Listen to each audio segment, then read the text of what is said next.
আসসালামু আলাইকুম বন্ধুরা, সবাই কেমন আছেন?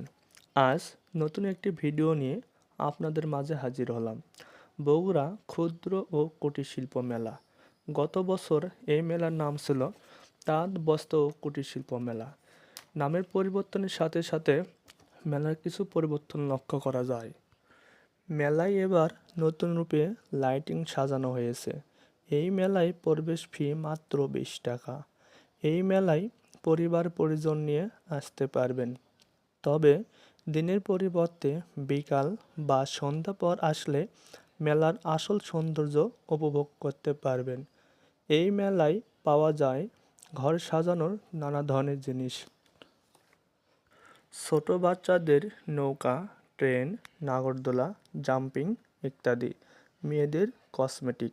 সন্ধ্যা পর থাকছে গান বাজনা ইত্যাদি, আছে নানা ধরনের গেমস খেলা। এই মেলা দর্শনার্থীদের মন আকৃষ্ট করেছে। আর আপনি কবে আসতেছেন এই মেলায়, কমেন্ট বক্সে জানিয়ে দিন। যদি এই ভিডিওটি ভালো লেগে থাকে তাহলে অবশ্যই শেয়ার করে দেবেন। আর আমার ছোট্ট আইডিকে ফলো দিয়ে পাশে থাকবেন। ধন্যবাদ।